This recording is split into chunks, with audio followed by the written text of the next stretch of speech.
Hoy voy a hacer un vídeo un poco diferente, al menos diferente de lo que yo tenía pensado, porque estos días estaba viendo vídeos, leyendo cosas, preparando, refutando, comparando, analizando y pues hace un par de días tuve un encuentro muy providencial que me ayudó también a ver con perspectiva todo esto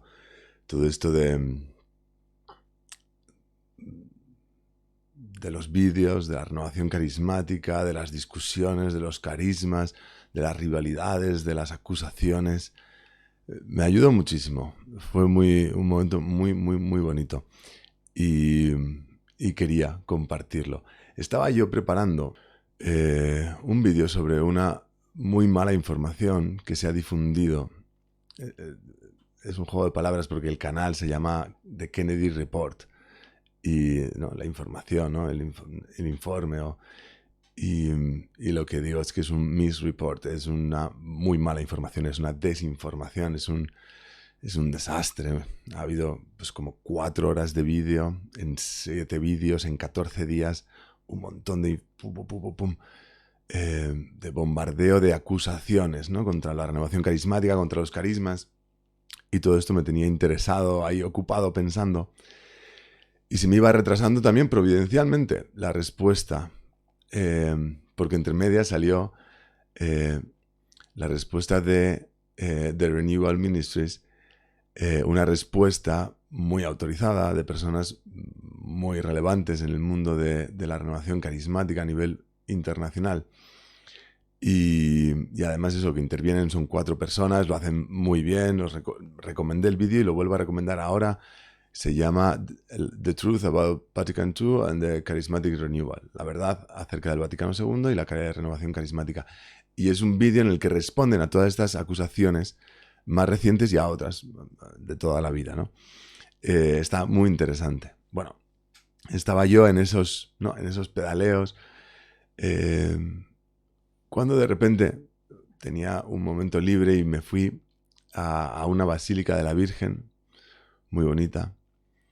Y allí me encontré a 2 mujeres conocidas, 2 mujeres que trabajan ahí, que prestan un maravilloso servicio en este santuario de la Virgen, pues manteniéndolo abierto, limpio, ordenado, preparan, pues cuando hay una celebración o cualquier historia, pues están ahí, ¿no? Son, pues eso, parte de las personas que hacen posible pues que ese santuario esté pues tan accesible a todo el mundo y tan bonito. Y les conozco precisamente pues por la renovación carismática, porque ellas pertenecen a un grupo de la renovación carismática. Y, y la cosa es que nos saludamos y, y empezamos a hablar, ¿no? Lo que podía haber sido una conversación de jaja, ¿qué tal estás? Muy bien, ¿cuánto tiempo? De repente empezaron a contarme que venían de un retiro, precisamente con Mary Healy, que es una de las que aparece en este vídeo de respuesta a las acusaciones recientes, ¿no? Contra la renovación carismática. Pues habían estado en Madrid en un retiro con Mary Healy y venían encendidas, venían a tope, venían súper contentas de lo que habían recibido en ese fin de semana, lo que habían rezado, les había hecho muchísimo bien, ¿no? Y hablábamos de pues cómo necesitamos echar gasolina, ¿no? Como pues estos eventos así que tenemos de vez en cuando, como nos llenan de fuego, el Señor derrama un montón de gracias y le pedíamos al Señor, ojalá que esto dure, que no se nos diluya luego en el día a día, reconociendo pues que eso nos suele pasar, ¿no? Que a veces pues recibimos muchas gracias en unas circunstancias, en un momento determinado, y luego como que se van pasando los días y nos vamos enfriando, ¿no? Y bueno, pues reconociendo pues esa miseria nuestra y pidiéndole al Señor ayuda, ¿no? Pues ojalá que esto, ¿no? Se mantenga vivo en nosotras, ¿no? Ese era su deseo. Total, que estábamos hablando de esto, la verdad que estaban muy contentas. Y empezaron a explicarme acerca de ciertos elementos decorativos de la basílica, su significado. Entonces nos pusimos a hablar de la Virgen y de su papel como mediadora. Ella nos transmite, ¿sí? Ella es, bueno, hablábamos de la Virgen, acabamos hablando también del sagrario, de la presencia real del Señor en la Eucaristía, del tremendísimo regalo que es y lo desapercibido que nos pasa a veces. Y hablábamos de la bondad de Dios, ¿no? Que bueno es que se abaja tanto, ¿no? En el Santísimo Sacramento. Estábamos pues con estas conversaciones disfrutando, ¿no? Porque nos entendíamos y entonces íbamos como más adentro poquito a poco, ¿no? En la conversación, en un tono espiritual, una gozada. Y una de ellas dijo, bueno, pues pon una canción de estas que hemos cantado. Y como la sabíamos, nos la conocíamos los tres, pues empezamos a seguir la canción y a cantar juntos. Y eso nos llevó a alabar y estuvimos un rato alabando juntos al Señor. Y otra canción. Y luego de repente entró una mujer en la basílica. Yo creo que hasta entonces habíamos estado solos.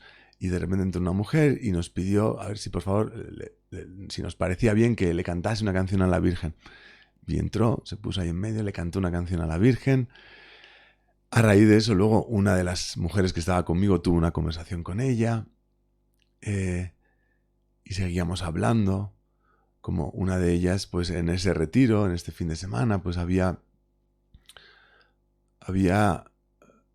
como escuchado al Señor que le decía, tú eres mi amor. Y esto se podía entender, decía, ¿no? Pues de dos maneras. Una, pues como lo decimos los seres humanos, tú eres el objeto de mi amor, tú eres lo que amo. Pero tenía un significado más profundo. Ella veía un significado más profundo. Somos amor de Dios, tú eres mi amor, tú eres, o sea, tú estás, decía ella, es nuestra materia de lo que estamos hechos es el amor de Dios. Y nos emocionábamos pensando en estas cosas, qué bonito, qué hermoso, es verdad. O sea, somos el amor, la bondad difusiva de Dios. Somos el resultado de eso. Somos expresión de la bondad, del amor infinito de Dios. Y hablamos también de cómo ojalá que así nos presentásemos ante los demás y los demás, ¿no? Y pudiésemos, digamos, transmitir ese amor de Dios y ojalá que se difundiera, pues eso también, ¿no? Esa gracia tan fuerte que ya se habían recibido este fin de semana. Joder, pues ojalá todo el mundo surgían esos deseos así de que se difunda el bien. Y seguíamos con un rato más de alabanza, espontánea, al rollo carismático. Y otra canción. La otra mujer comentó, ¿no? Que lo que ella había, como, digamos, aprendido, o la gracia que había recibido era la de descubrir más a Dios en los demás. Y había tenido, por providencia de Dios, pues varias ocasiones en las que había visto, o había caído en la cuenta, esta persona está aquí porque Dios quiere, ¿no? Dios quiere a través de esta persona ayudarme de una manera u otra. Y le había servido, ¿no? ¿no? Había tenido como esa luz de ver. De hecho, había tenido una conversación justo en ese momento, ¿no? En ese momento que había venido una mujer pues ella se retiró y habló con ella o con la persona que la acompañaba. Y aquello para ella tuvo un significado, ¿no? Y vio que eso es, Dios estaba a través de el prójimo, ¿no? En el prójimo. Y bueno, yo estoy explicando muy malamente lo que ellas describían magníficamente. Y fue una gozada. Estábamos ahí engolfados, estábamos ahí como gozando, ¿no? de esa conversación espiritual, de esas gracias que Dios había ido poniendo en cada uno. Hablamos del privilegio que era, ¿no? Para ellas atender esta basílica y trabajar tan concretamente al servicio de la Virgen María. Y ahí yo les conté que lo entendía porque lo había vivido. Estuve 2 años en el seminario discerniendo la vocación, posible vocación al sacerdocio. Y en ese tiempo me dieron como oficio, como tarea, pues cuidar de la sacristía. Yo era el sacristán. Inicialmente me pareció el oficio menos humanamente atractivo, ¿no? Otros eran como oficios pues más, no sé, valiosos aparentemente. A mí me dieron el oficio para tontos, ¿no? Este que es, pues bueno, pues que prepare.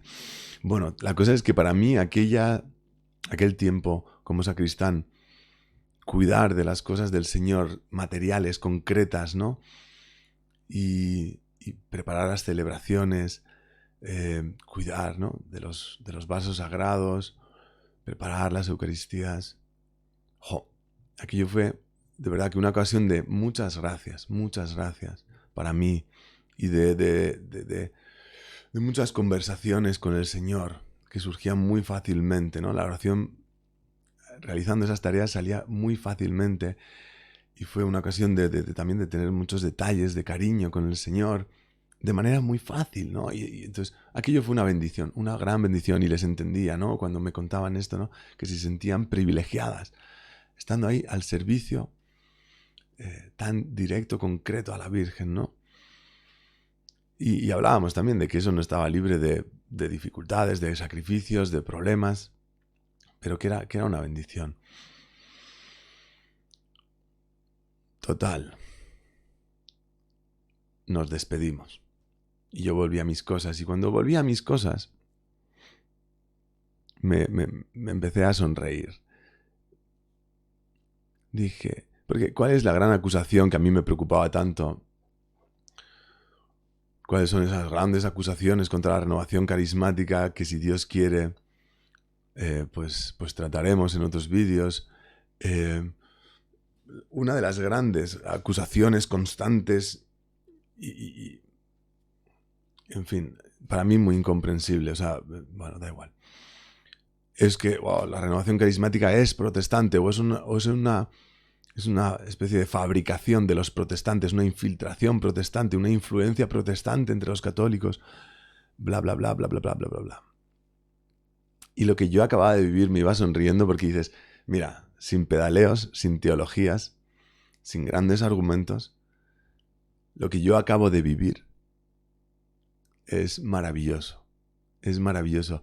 La Santísima Virgen María, su papel como mediadora, el Santísimo Sacramento del altar, y la oración, y los cantos, y la fraternidad, la comunidad, y el reconocer las gracias maravillosas de Dios, y nuestra pequeñez. Eso, no sé, creo que todo eso es bastante católico, ¿no? Creo que es bastante católico.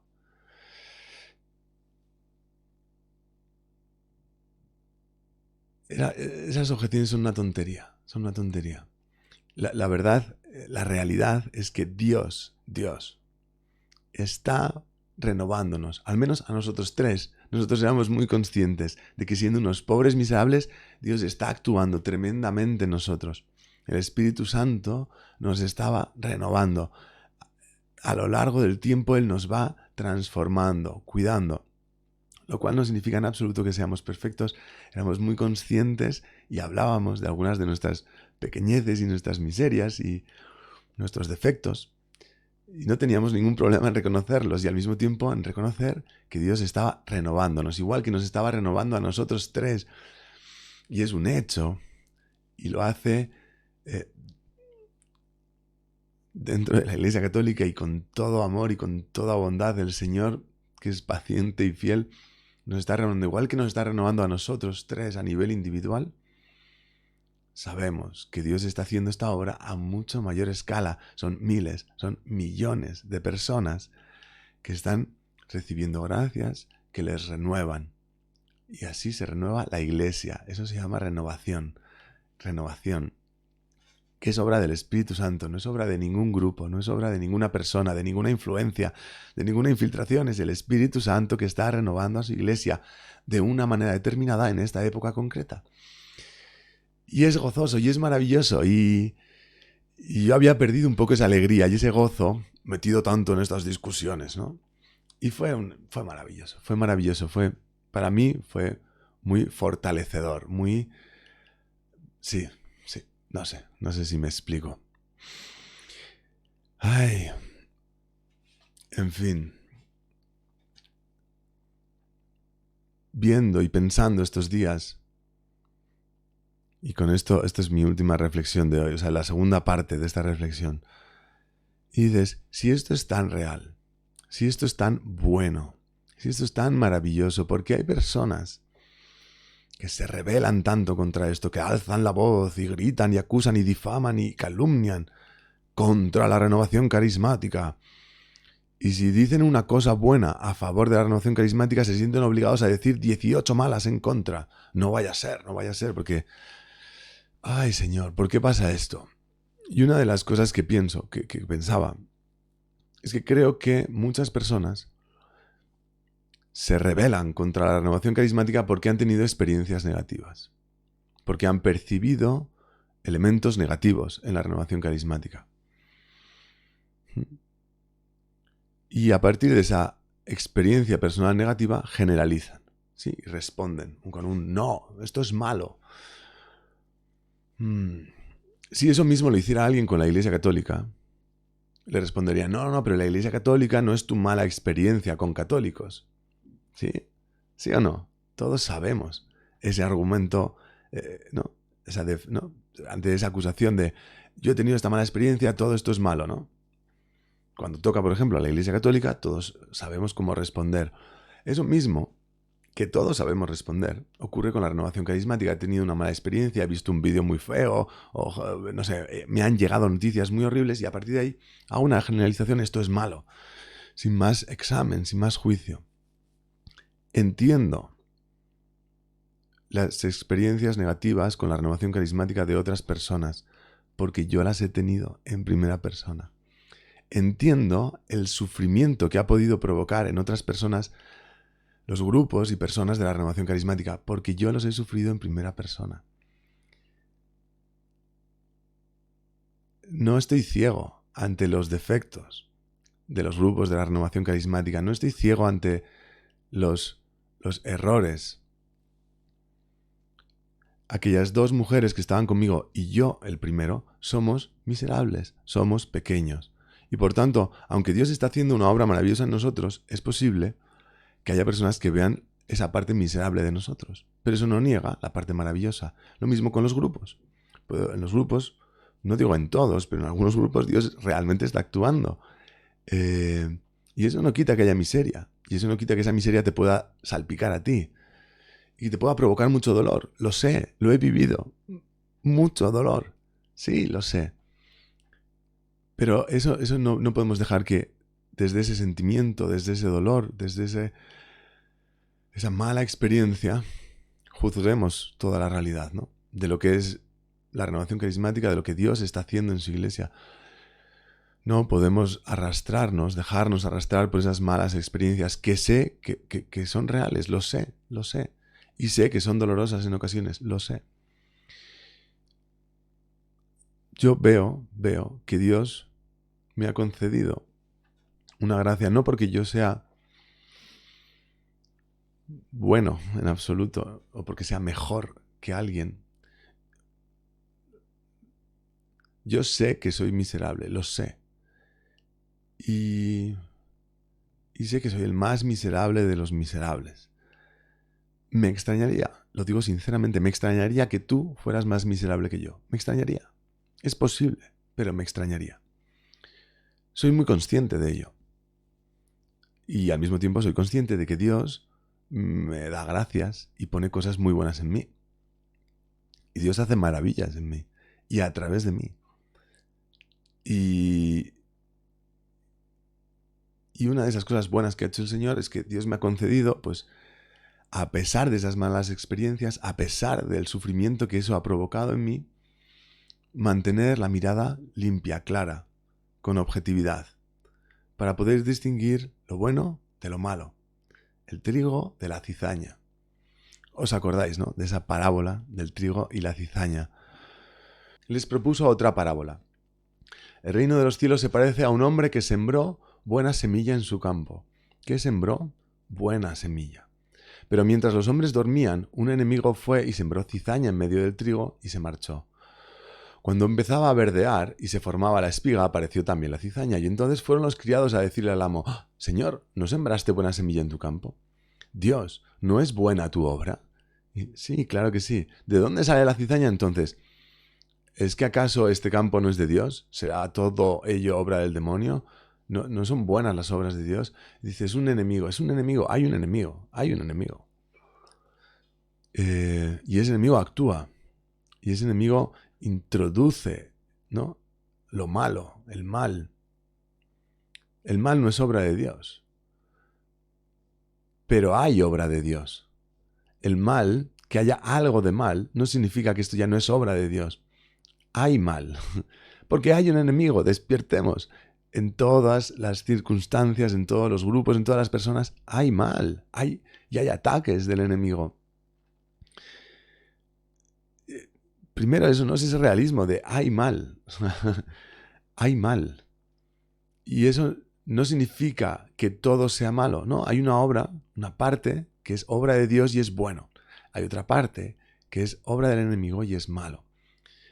Entonces no confundirlos, saber que hay las dos cosas y no confundirlas. Y no confundir la procedencia, de dónde proviene lo bueno que hay en este campo, de Dios, y de dónde proviene lo malo, del enemigo. Entonces, ¿y luego qué hacer? Y dicen, pues bueno, pues dices, ¿quieres que vayamos a arrancarla? Pero él le respondió, no, que al recoger la cizaña podéis arrancar también el trigo. Y eso es lo que pasa con estas cosas de la renovación carismática y con muchas más cosas, con la Iglesia católica, con muchas cosas, ¿no? Ocurre que hay personas que, porque quieren quitar la cizaña, quitan el trigo, rompen el trigo y no escuchan esta palabra del Señor que dice, cuidado, cuidado, cuidado, cuidado, no destroces mi obra queriendo atacar la obra del demonio. Puedes tener muy buenas intenciones y acabar haciendo un desastre. No, o sea, ten mucho cuidado, que lo otro lo he sembrado yo, es mío. Y hay muchas personas que porque ven cizaña en los grupos de la renovación carismática o en personas de la renovación carismática, entonces sacan la guadaña ¡fua!, y se lo ventilan todo. Y dices, que eso era trigo, que eso era trigo, que eso era obra de Dios. Esto pasa mucho. Y necesitamos pedir gracia, acción de Dios en nosotros para que no cometamos este grave error, de destrozar parte de la obra de Dios, con muy buena intención de querer eliminar la obra del enemigo. Entonces, pero eso hay que hacerlo con sabiduría, con prudencia. No digo que no haya que hacerlo, porque de este evangelio, de este fragmento del evangelio, algunos sacan la conclusión de que no hay que hacer nada. No hay que hacer nada. Pero si queréis, vamos un segundo a 1 Corintios. Ahora habrá que buscar. Aquí en el capítulo 5 de la primera carta a los Corintios, en los últimos versículos del 9 al 13, ahí dice San Pablo, en la carta que os escribí os decía que no os juntarais con los inmorales.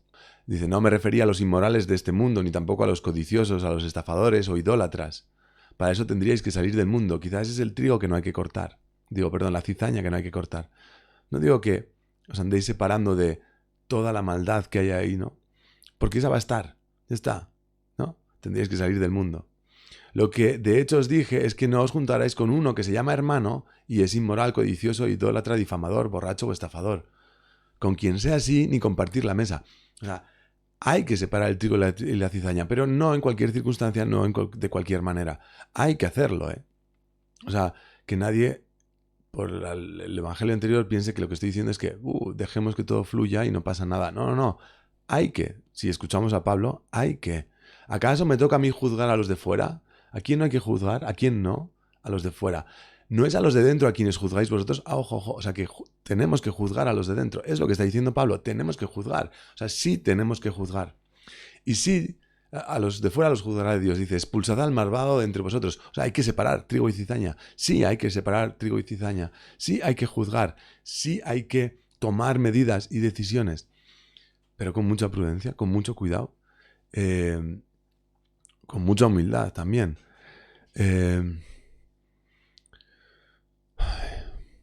¿La cizaña es obra de Dios? No. ¿Lo que hay de malo, eso es obra de Dios? No. ¿Lo que hay de bueno, de renovación, eso es obra de Dios? Sí. ¿Todo es obra del enemigo o que no? No. No. Lo que hay de bueno es obra de Dios. Da igual que haya cosas buenas y malas. Digamos, podemos dejarnos llevar de un relativismo y... No. De hecho, lo dice también cuando habla de la cizaña irá al fuego, ¿eh? O sea, que no es lo mismo, no da igual si algo es trigo o cizaña, no da igual, no hay relativismo a nivel teórico. Y a nivel práctico tampoco, como hemos visto en 1 Corintios capítulo 5 del 9 al 13. No, hay que dejar, no hay que hacer nada, no. En el nivel práctico hay que actuar, claro que hay que actuar. Pero todo eso con prudencia y guiados por el Espíritu Santo y no por nuestros sentimientos, por nuestras experiencias, por nuestras... ¿no? Con mucha prudencia y dejándonos guiar por los pastores de la iglesia. Bueno, que yo creo que he dicho lo que quería decir y ya lo demás es alargarse. Así que gloria al Padre, al Hijo y al Espíritu Santo.